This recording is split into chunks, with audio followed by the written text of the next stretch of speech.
मुरली अमृत की धारा है धारा, जो देती दुखों से किनारा। मुरली अमृत की धारा है धारा, जो देती दुखों से किनारा। भूले जीवन में हो जाए शिव बाबा मुरली में समझाए। भूले जीवन में हो जाए शिव बाबा। ओम शांति। आज की तारीख है 31/10/2024 के बाबा के साकार महावाक्य। मीठे बच्चे, ऑर्डर करो कि हे भूतों, तुम हमारे पास आ नहीं सकते। तुम उनको डराओ तो वह भाग जाएंगे। बाबा ने प्रश्न पूछा, ईश्वरीय नशे में रहने वाले बच्चों के जीवन की शोभा क्या है? बाबा ने उत्तर दिया, सर्विस ही उनके जीवन की शोभा है। जब नशा है कि हमें ईश्वरीय लॉटरी मिली है तो सर्विस का शौक होना चाहिए, परंतु तीर तब लगेगा जब अंदर कोई भी भूत नहीं होगा, यानी कि विकार का। बाबा ने प्रश्न पूछा, शिव बाबा का बच्चा कहलाने के हकदार कौन है? बाबा ने उत्तर दिया, जिन्हें निश्चय है कि भगवान हमारा बाप है। हम ऐसे ऊंचे से ऊंचे बाप के बच्चे हैं। ऐसे नशे में रहने वाले लायक बच्चे ही शिव बाबा का बच्चा कहलाने के हकदार हैं। अगर करैक्टर ठीक नहीं, चलन रॉयल्टी की नहीं, तो वह शिव बाबा का बच्चा नहीं कहला सकते। ओम शांति। शिव बाबा याद है? स्वर्ग की बादशाही याद है? यहाँ जब बैठते हो तो दिमाग में आना चाहिए, हम बेहद के बाप के बच्चे हैं और नित्य बाप को याद करते हैं। याद करने बिगर हम बरसा ले नहीं सकते। काहे का बरसा? पवित्रता का। तो उसके लिए ऐसा पुरुषार्थ करना चाहिए, कभी भी कोई विकार की बात हमारे आगे आ नहीं सकती। सिर्फ विकार की भी बात नहीं, एक भूत नहीं, परंतु कोई भी भूत आ नहीं सकता। ऐसा शुद्ध अहंकार रहना चाहिए। बहुत ऊंचते ऊंच भगवान के हम बच्चे भी ऊंचते ऊंच ठहरे ना। बातचीत चलन कैसी रॉयल होनी चाहिए? बाप चलन से समझते हैं, यह तो बिल्कुल ही वर्थ नॉट ए पेनी है। मेरा बच्चा कहलाने का भी हकदार नहीं। लौकिक बाप को भी न लायक बच्चे को देख अंदर में ऐसे होता है। यह भी बाप है। बच्चे जानते हैं बाप हमको शिक्षा दे रहे हैं, परंतु कोई कोई ऐसे हैं जो बिल्कुल समझते नहीं। बेहद का बाप हमको समझा रहे हैं। वह निश्चय नहीं, नशा नहीं। तुम बच्चों का दिमाग कितना ऊंच होना चाहिए। हम कितने ऊंच बाप के बच्चे हैं। बाप कितना समझाते हैं, अंदर में सोचो हम कितने ऊंच से ऊंच बाप के बच्चे हैं। हमारा करैक्टर कितना ऊंच होना चाहिए। जो इन देवी देवताओं की महिमा है वह हमारी होनी चाहिए, क्योंकि हम ही पूज्य से हम ही पुजारी बन गए। अब हम ही तो देवता थे। बाबा याद ला रहे हैं, प्रजा की थोड़ी महिमा है। एक लक्ष्मी नारायण को ही दिखाया है, तो बच्चों को कितनी अच्छी सर्विस करनी चाहिए। इन लक्ष्मी नारायण दोनों ने यह सर्विस की है ना। दिमाग इतना ऊंच चाहिए। कई बच्चों में तो कोई फर्क ही नहीं, माया से हार खा लेते हैं तो और ही जास्ती बिगड़ जाते हैं। नहीं तो अंदर में कितना नशा रहना चाहिए। हम बेहद के बाप के बच्चे हैं। बाप कहते हैं सबको मेरा परिचय देते रहो, सर्विस से ही शोभा पाएंगे, तभी बाप की दिल पर चढ़ेंगे। बच्चा वह जो बाप के दिल पर चढ़ा हुआ हो। बाप का बच्चों पर कितना लव होता है, बच्चों को सिर पर चढ़ाते हैं, इतना मोह होता है, परंतु वह तो है हद की मायावी मोह। यह तो है बेहद का। ऐसा कोई बाप होगा जो बच्चों को देख खुश ना हो। माँ बाप को तो अथाह खुशी होती है। यहाँ जब बैठते हो तो समझना चाहिए बाबा हमको पढ़ाते हैं। बाबा हमारा ओबीडेंट टीचर है। बेहद के बाप ने जरूर कोई सर्विस की होगी, तब तो गायन है ना। कितनी वंडरफुल बात है, कितनी उनकी महिमा की जाती है। यहाँ बैठे हो तो बुद्धि में नशा रहना चाहिए। सन्यासी तो है ही निवृत्ति मार्ग वाले, उन्हों का धर्म ही अलग है। यह भी अब बाप समझाते हैं। तुम थोड़ी जानते थे सन्यास मार्ग को। तुम तो गृहस्थ आश्रम में रहते भक्ति आदि करते थे। तुमको फिर ज्ञान मिलता है, उनको तो ज्ञान मिलने का है नहीं। ऐसा ज्ञान तो एक परमात्मा ही दे सकते हैं, और तो कोई दे ही नहीं सकता। तुम कितना ऊंच पढ़ते हो और बैठे कितने साधारण हो नीचे। दिलवाड़ा मंदिर में भी तुम नीचे तपस्या में बैठे हो। ऊपर में वैकुंठ खड़ा है। ऊपर वैकुंठ को देख मनुष्य समझते हैं स्वर्ग ही होता है। तो तुम बच्चों के अंदर में यह सब बातें आनी चाहिए कि यह स्कूल है, हम पढ़ रहे हैं। कहाँ चक्कर लगाने जाते हो तो भी बुद्धि में यह ख्यालात चले तो बहुत मजा आएगा। बाबा कहते हैं कहीं भी जाओ, जब सब दर्शन चक्कर घुमाओगे ना चारों तरफ, तो अंदर में एक अलग खुशी आएगी, तो बहुत मजा आएगा। बेहद के बाप को तो दुनिया में कोई नहीं जानते। बाप के बच्चे बनकर और बाप की बायोग्राफी को ना जाने, ऐसा बुद्धू कभी देखा? बाबा बुद्धू बोल रहे हैं हम कि ऐसा बेवकूफ आपने देखा है? ऐसा बुद्धू आपने देखा है जो बाप की बायोग्राफी को नहीं जानता? ना जानने के कारण कह देते वह सर्वव्यापी है। भगवान को ही कह देते आपे ही पूज्य, आपे ही पुजारी। तुम बच्चों को अंदर में कितनी खुशी होनी चाहिए। हम कितने ऊंच पूज्य थे, फिर हम ही पुजारी बने हैं। जो शिव बाबा तुमको इतना ऊंच बनाते हैं, फिर ड्रामा अनुसार तुम ही उनकी पूजा शुरू करते हो। सबसे पहले शिव की ही पूजा होती है ना, जब हम नीचे आते हैं। इन बातों को दुनिया थोड़ी जानती है कि भक्ति कब शुरू होती है। बाप तुम बच्चों को रोज रोज समझाते ही रहते हैं। यहाँ बैठे हो तो अंदर में खुशी होनी चाहिए ना। हमको कौन पढ़ाते हैं? भगवान आकर पढ़ाते हैं। यह तो कभी सुना भी नहीं होगा। वह तो समझते हैं गीता का भगवान श्री कृष्ण है, तो श्री कृष्ण ही पढ़ाता होगा। अच्छा, श्री कृष्ण भी समझो तो भी कितनी ऊंच अवस्था होनी चाहिए। एक किताब भी है मनुष्य मत और ईश्वरीय मत का। देवताओं को तो मत लेने की दरकार ही नहीं है। मनुष्य चाहते हैं कि ईश्वर की मत। देवताओं को तो मत अगले जन्म में मिली थी, जिससे ऊंच पद पाया। अभी तुम बच्चों को श्रीमत मिल रही है श्रेष्ठ बनने के लिए। ईश्वरीय मत और मनुष्य मत में कितना फर्क है। मनुष्य मत क्या कहती है, ईश्वरीय मत क्या कहती है, तो जरूर ईश्वरीय मत पर चलना पड़े। कोई से मिलने जाते हैं तो कुछ भी ले नहीं जाते। याद नहीं रहता किसको क्या सौगात देनी चाहिए। यह मनुष्य मत और ईश्वरीय मत का कंट्रास्ट बहुत जरूरी है।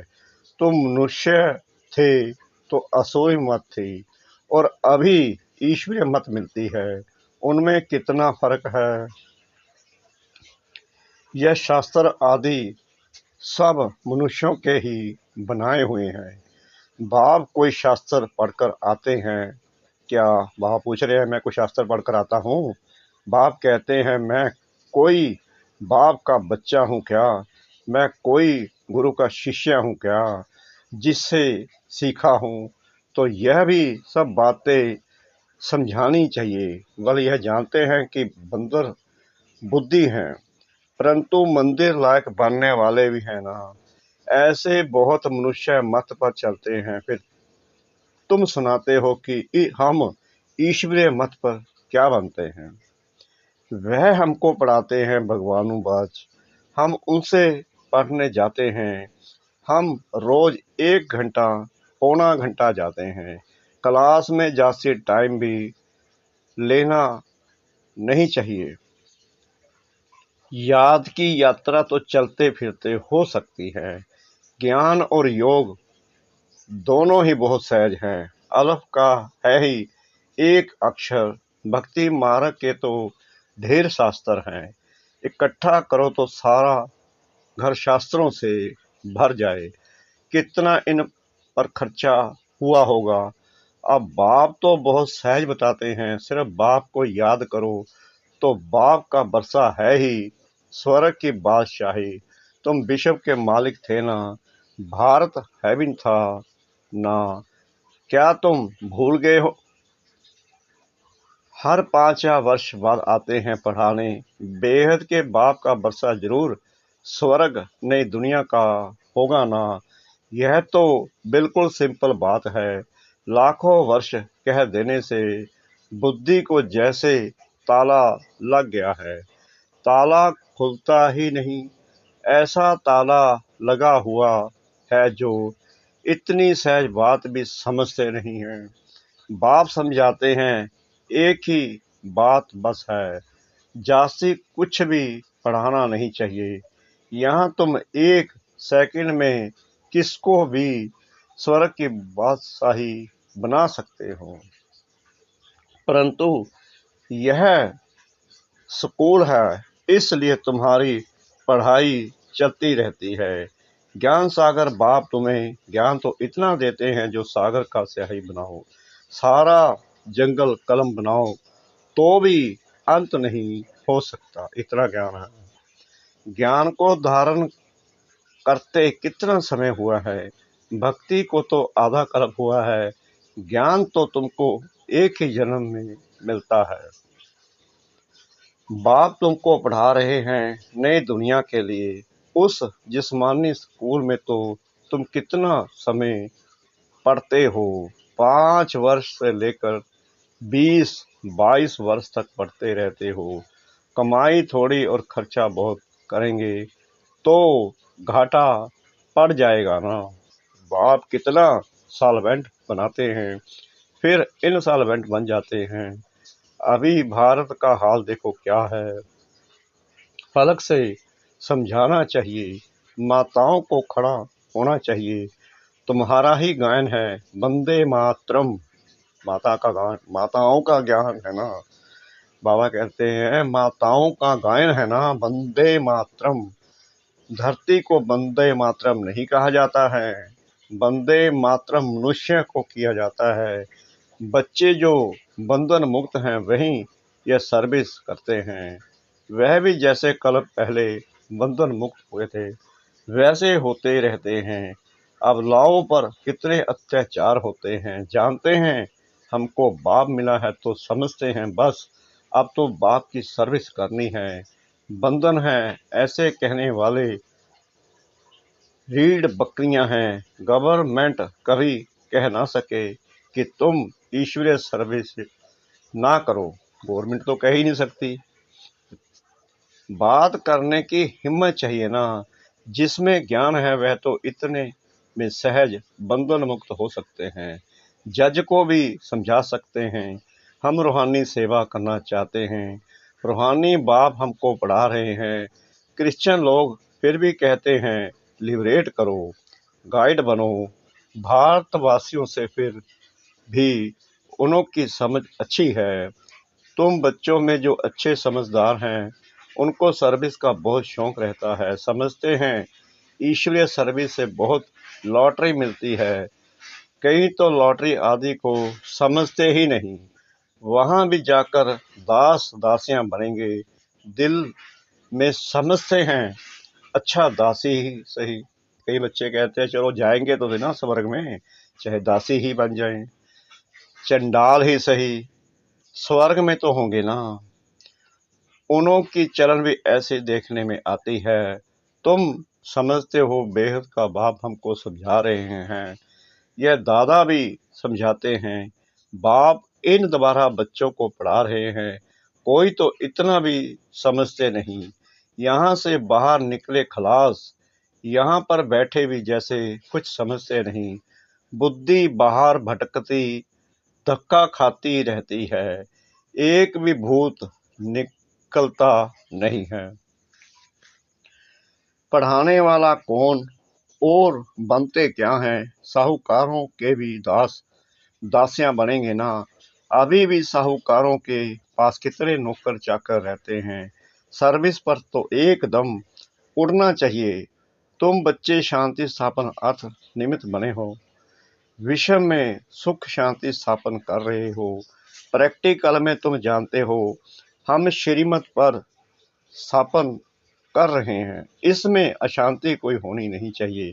बाबा ने यहाँ भी बहुत ऐसे अच्छे अच्छे घर देखे हुए हैं। एक घर में 6-7 बहुएं इकट्ठी इतना प्यार से रहती हैं, बिल्कुल शांति लगी रहती है। बोलते थे हमारे पास तो स्वर्ग लगा पड़ा है। कोई खिटपिट की बात नहीं, सब आज्ञाकारी हैं। उस समय बाबा को भी सन्यासी ख्यालात थे। दुनिया से वैराग्य रहता था। अभी तो यह है बेहद का वैराग्य, कुछ भी याद ना रहे। बाबा तो नाम सब भूल जाते हैं। बच्चे कहते हैं बाबा आप हमको याद करते हैं। बाबा कहते हमको तो सबको भूलना है। ना बिसरो ना याद रहो। बेहद का वैराग्य है ना, सबको भूलना है। हम यहाँ के रहने वाले थोड़ी हैं। बाप आया हुआ है अपना स्वर्ग का बरसा देने। बेहद का बाप कहते हैं मुझे याद करो तो तुम विश्व के मालिक बन जाएंगे। यह बैज बहुत अच्छा है समझाने के लिए। कोई मांगे तो बोलो, समझा कर लो। बाबा कहते हैं कोई मांगे तो बोलो, समझ कर लो। इस बैज को समझने से तुमको विश्व की बादशाही मिल सकती है।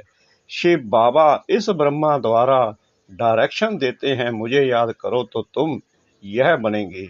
गीता वाले जो हैं वह अच्छी रीति समझ लेंगे।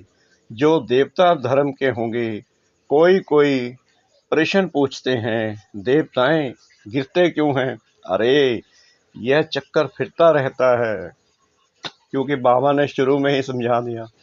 जो ड्रामा बीत गया वही ड्रामा फिर बीतेगा।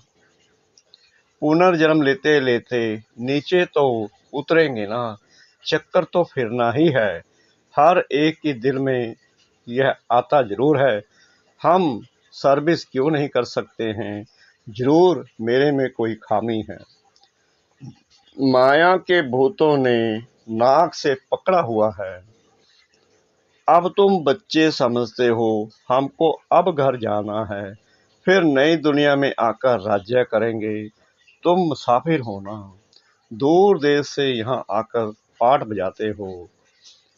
अभी तुम्हारी बुद्धि में है हमको अमर लोक जाना है, यह मृत्यु लोक खलास हो जाना है। बब समझाते तो बहुत हैं, अच्छी रीति धारण करना है। बाबा समझाते तो बहुत हैं, इसे अच्छी रीति धारण भी करना है। इसको फिर उगारते रहना चाहिए, यानी कि मुरली मंथन करते रहना चाहिए। यह भी बाप ने समझाया है। कर्म भोग की बीमारी उथल खाएगी, माया सताएगी, परंतु मूंझना नहीं चाहिए। थोड़ा कुछ होता है तो हैरान हो जाते हैं। बीमारी में मनुष्य और भी भगवान को जास्ती याद करते हैं। बंगाल में जब कोई बहुत बीमार होता है तो उनको कहते हैं राम बोलो, राम बोलो। देखते हैं अब मरने पर है तो गंगा पर ले जाकर हरि बोल करते हैं। फिर उनको ले आकर जलाने की क्या दरकार है। गंगा में अंदर डाल दो ना, कच्छ मच्छ आदि का शिकार हो जाएगा, काम में आ जाएगा। पारसी लोग रख देते हैं तो वह हड्डियों भी काम में आती हैं। बाप कहते हैं तुम और सब बातें भूल मुझे याद करो। अच्छा, मीठे मीठे सिकलदे बच्चों प्रति माता पिता बाप दादा का याद प्यार और गुड मॉर्निंग। रूहानी बाप की रूहानी बच्चों को नमस्ते। हम रूहानी बच्चों की रूहानी बाप दादा को श्रद्धा भरी प्रेम भरी नमस्ते। शुक्रिया बाबा, शुक्रिया बाबा, शुक्रिया बाबा, इस मीठी मीठी मीठी मुरली के लिए। धारणा के लिए मुख्य सार। नंबर 1, बंधन मुक्त बनकर भारत की सच्ची सेवा करनी है। फलक से समझाना है कि हमें रूहानी बाप पढ़ा रहे हैं, हम रूहानी सेवा पर हैं। ईश्वरीय सेवा की उछल आती रहे। नंबर 2, कर्म भोग की बीमारी व माया के तूफानों में मूंझना व हैरान नहीं होना है। बाप ने जो ज्ञान दिया है उसे उगारते बाप की याद में हर्षित रहना है। वरदान सतगुरु परमपिता परमात्मा जी का निराकार और साकार दोनों रूपों के यादगार को विधि पूर्वक मनाने वाली श्रेष्ठ आत्मा भव। दीपमाला अविनाशी अनेक जगे हुए दीपकों का यादगार है। आप चमकती हुई आत्माएं दीपक की लो मिसल दिखाई देती हो, इसलिए चमकती हुई आत्माएं दिव्य ज्योति का यादगार स्थूल दीपक की ज्योति में दिखाया है। तो एक तरफ निराकारी आत्मा के रूप का यादगार है, दूसरी तरफ आपके ही भविष्य साकार दिव्य स्वरूप लक्ष्मी के रूप में यादगार है। यही दीपमाला देव पद प्राप्त करती हैं।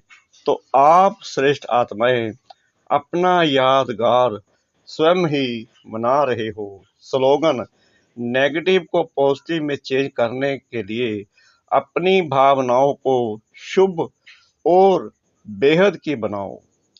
नेगेटिव को पॉजिटिव में चेंज करने के लिए अपनी भावनाओं को शुभ और बेहद की बनाओ। ओम शांति।